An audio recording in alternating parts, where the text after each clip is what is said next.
Ominous unknown killer is still at large. After weeks of unexplained murders, the ominous unknown killer is still on the rise. After little evidence has been found, a young boy states that he survived one of the killer's attacks and bravely tells his story. "I had a bad dream and I woke up in the middle of the night," says the boy. "I saw that for some reason the window was open, even though I remember it being closed before I went to bed. I got up and shut it once more. Afterwards, I simply crawled under my covers and tried to get back to sleep. That's when I had a strange feeling, like someone was watching me. I looked up and nearly jumped out of my bed. There, in the little ray of light illuminating from between my curtains, were a pair of two eyes. These weren't regular eyes. They were dark, ominous eyes. They were bordered in black and just plain out terrified me. That's when I saw his mouth, a long, horrendous smile that made every hair on my body stand up. The figure stood there, watching me. Finally, after what seemed like forever, he said it. A simple phrase, but said in only a madman can speak.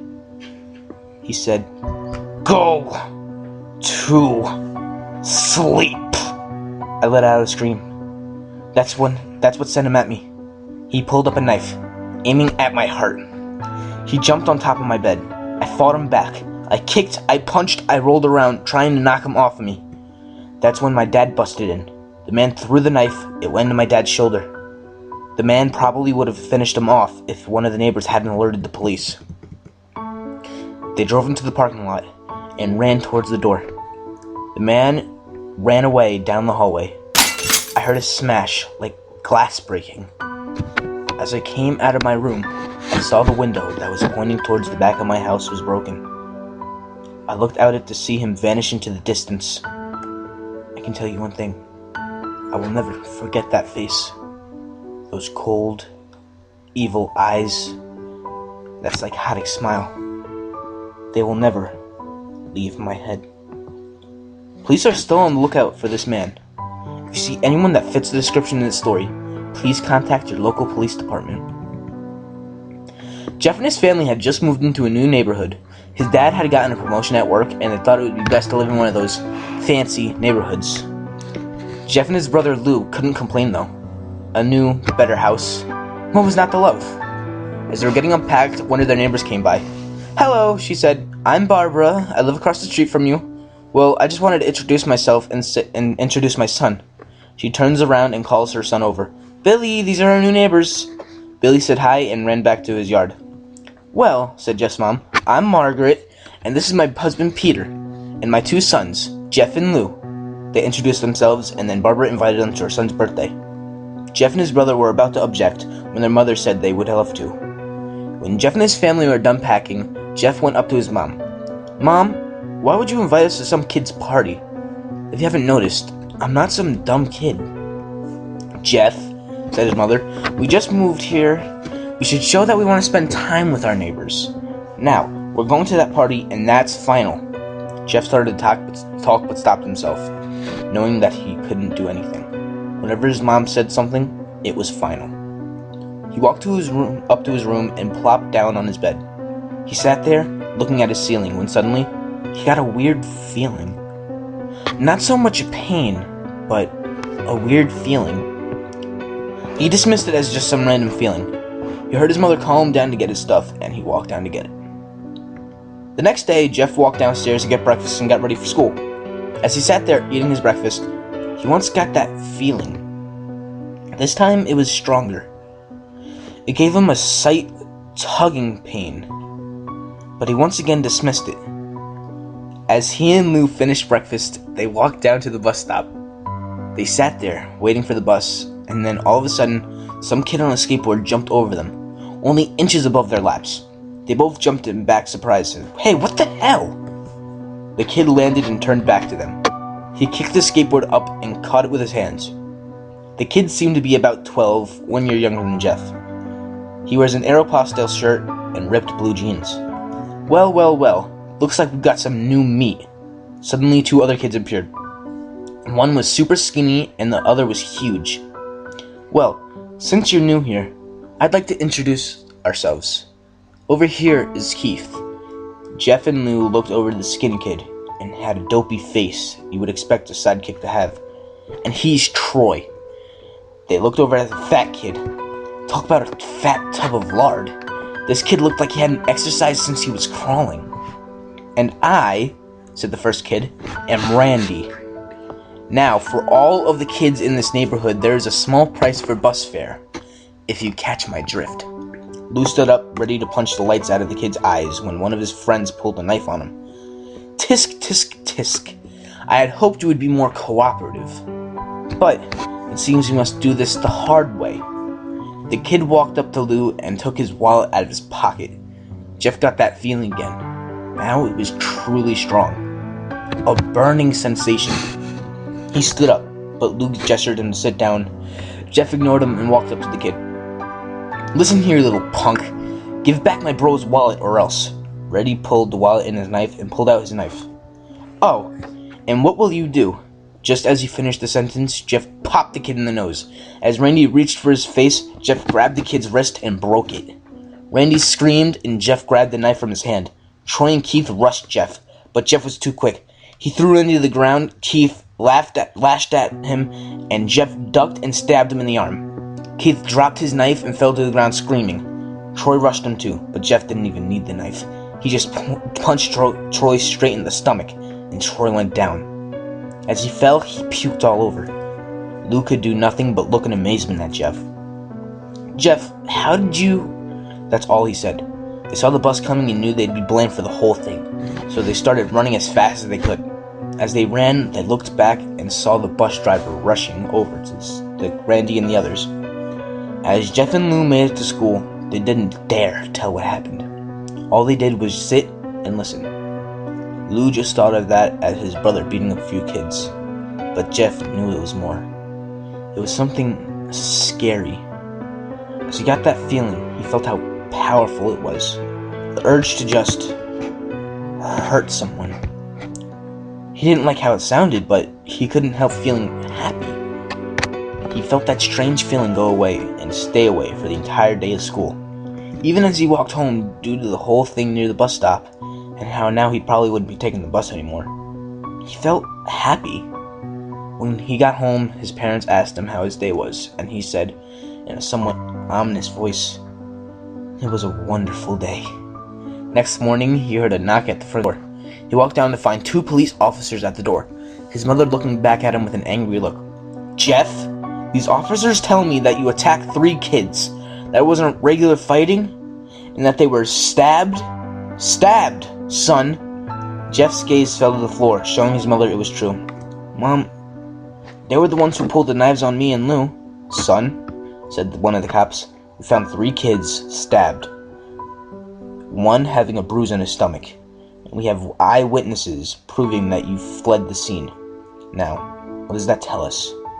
Jeff knew it was no use.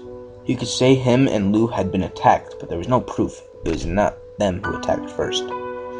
They couldn't say that they weren't fleeing, because the truth be told, they were fleeing. So Jeff couldn't defend himself or Lou. "Son, called on your brother." Jeff couldn't do it, since it was him who beat up all the kids. "Sir, it was me. I was the one who beat up the kids. Lou tried to hold me back, but he couldn't stop me." The cop looked at his partner and they both nodded. "Well, kids, looked like 1 year in juvie." "Wait," says Lou. They all looked up at seeing him hold a knife. The officers pulled their guns and locked them on Lou. "It was me. I beat up those little punks. I have the marks to prove it." He lifted up his sleeves and revealed cuts and bruises as if he was in a struggle. "Son, just put the knife down," said the officer. Lou held up the knife and dropped it to the ground. He put his hands up and walked over to the cops. "No, Lou, it was me. I did it." Jeff had tears running down his face. "Poor bro, trying to take the blame for what I did. Well, take me away." Police officer led Lou to the patrol car. "Lou, tell them it was me. Tell them I was the one who beat up those kids." Jeff's mother put her hands on his shoulders. "Jeff, please, you don't have to lie. We know it was Lou. You can stop." Jeff watched helplessly as the cop car speeds off with Lou inside. A few minutes later, Jeff's dad pulled in the driveway, seeing Jeff's face, knowing something was wrong. Son, what is it?" Jeff couldn't answer. His vocal cords were strained from crying. Instead, Jeff's mother walked his father inside to break the bad news to him as Jeff wept in the driveway.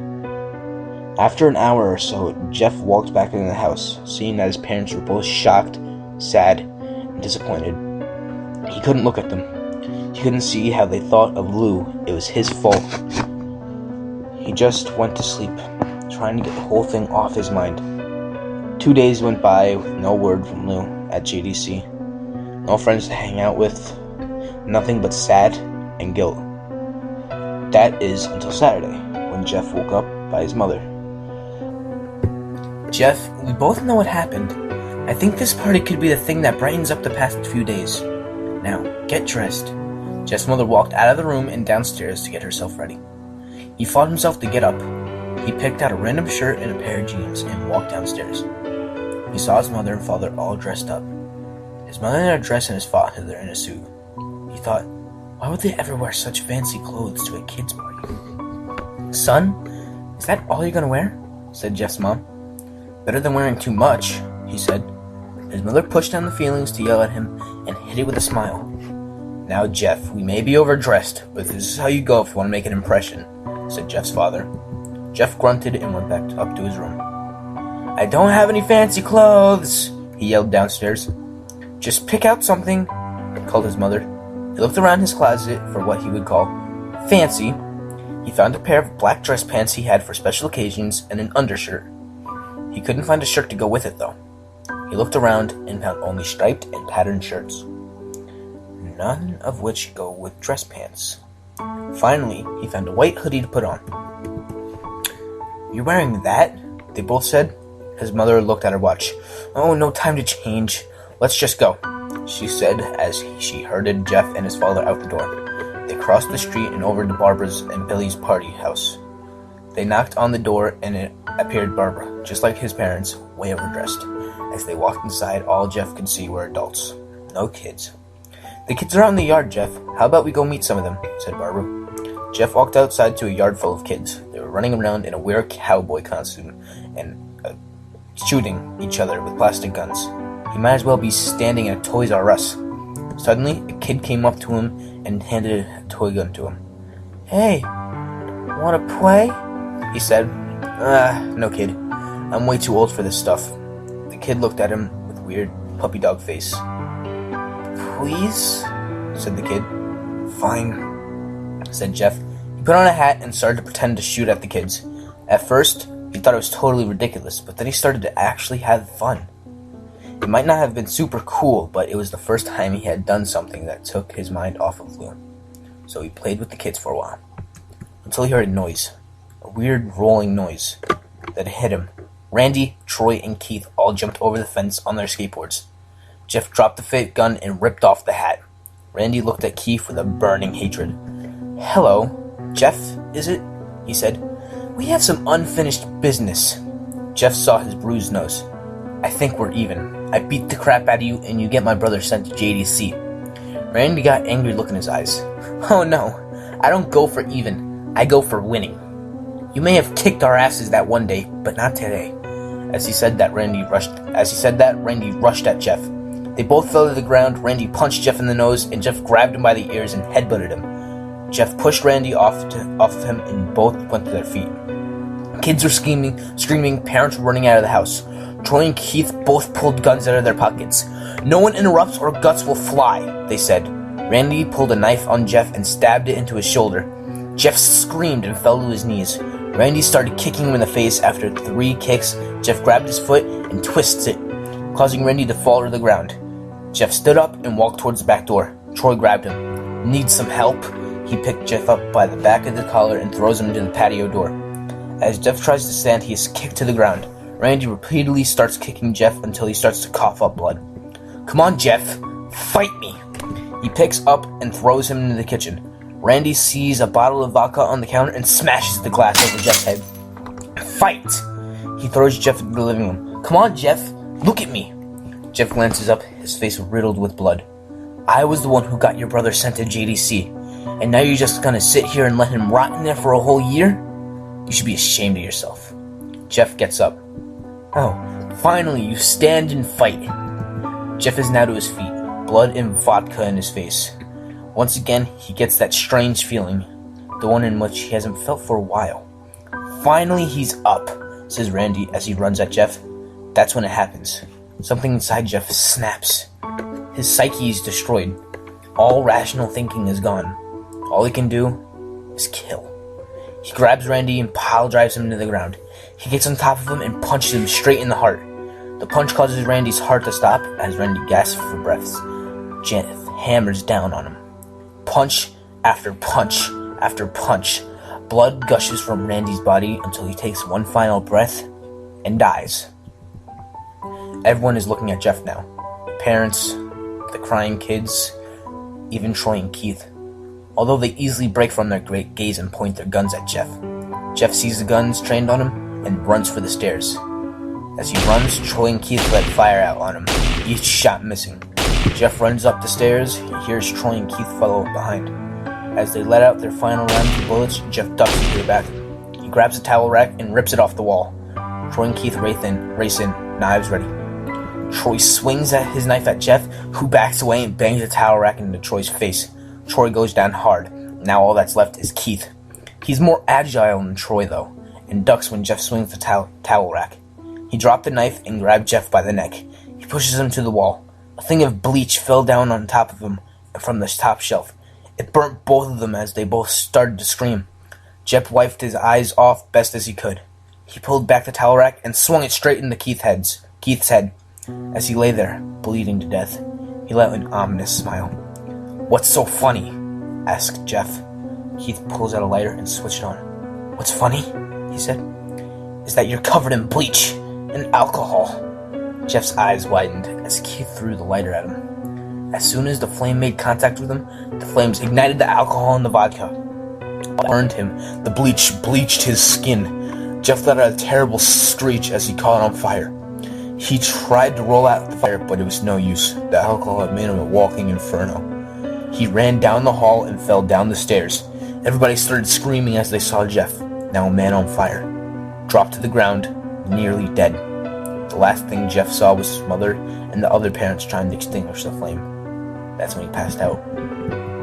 When Jeff woke, he had a cast wrapped around his face. He couldn't see anything, but he felt a cast on his shoulder and stitches all over his body.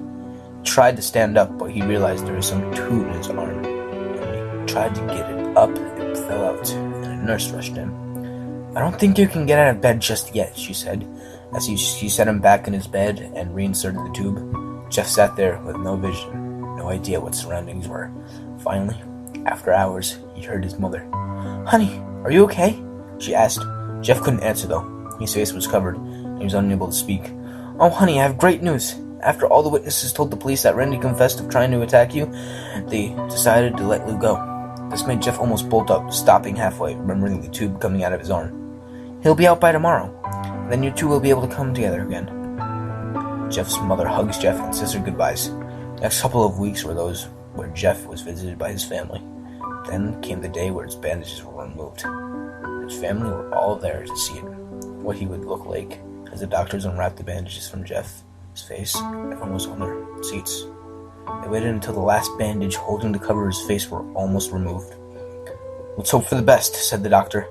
He quickly pulls the cloth, letting the rest of it fall from Jeff's face. Jeff's mother screams at the sight of his face. Lou and Jeff's dad stare, awestruck, at his face. What happened to my face?" Jeff said. He rushed out of the bed and ran to the bathroom. He looked in the mirror and saw the cause of distress. His face. It's horrible. His lips were burnt to a deep shade of red. His face was turned into a pure white color, and his hair singed from brown to black. He slowly put his hand on his face. It had a sort of leathery feel to it now. He looked back at his family, then back at the mirror. "Jeff," said Lou, "it's not that bad." "Not that bad?" said Jeff. "It's perfect." His family were equally surprised. Jeff started laughing uncontrollably. His parents noticed that his left eye and hand were twitching. Jeff? Are you okay? Okay? I've never felt more happy. Look at me. This face goes perfectly with me. He couldn't stop laughing. He stroked his face, feeling it, looking at it in the mirror. What caused this? Well, you may recall when Jeff was fighting Randy, something in his mind. His sanity snapped. Now, he was left as a crazy killing machine. That is, his parents didn't know. Doctor, said Jeff's mom, is my son alright? You know, in the head? Oh yes, this behavior is typical for patients that have taken very large amounts of painkillers. If his behavior doesn't change in a few weeks, bring him back here, and we'll give him a psychological test. Oh, thank you, doctor. Jeff's mother went over to Jeff. Jeff, sweetie, it's time to go. Jeff looks away from the mirror, his face still formed into a crazy smile. Okay, Mommy. His mother took him by the shoulder and got his clothes. This is what he came in, said the lady at the desk. Jeff's mom looked down and could see the black dress pants and what white hoodie her son wore. Now they were clean of blood and now stitched together. Jeff's mother led him to his room and made him put his clothes on. Then they left, not knowing that this was their final day of life. Later that night, Jeff's mother woke to a sound coming from the bathroom. It sounded as if someone was crying. She slowly walked over to see what it was. When she looked in the bathroom, she saw a horrendous sight. Jeff had taken a knife and carved a smile into his cheeks. Jeff, what are you doing? Asked his mother. Jeff looked over to his mother. I couldn't keep smiling, Mommy. It hurt after a while. Now I can smile forever. Jeff's mother noticed his eyes ringed and black. Jeff, your eyes. His eyes were seemingly never closing. I couldn't see my face. I got tired. My eyes started to close. I burnt out the eyelids so I could forever see myself, my new face. Jeff's mother slowly started to back away, seeing that her son was going insane. What's wrong, Mommy? Aren't I beautiful? Yes, son, she said. Yes, you are. Let me get to Daddy, so he can see your face. She ran into the room and shook Jeff's dad from his sleep. Honey, get the gun. She stopped as she saw Jeff in the doorway holding a knife. Mommy, you lied. That's the last thing they hear as Jeff rushes them with a knife, gutting both of them. His brother Lou woke up, startled by some noise. He didn't hear anything else, so he just shut his eyes and tried to go back to sleep. As he was on the border of slumber, he got the strangest feeling that someone was watching him. He looked up before Jeff's hand covering his mouth. He slowly raised the knife to plunge it into Lou. Lou thrashed and went trying to escape Jeff's grip. Shh, Jeff said. Just go to sleep.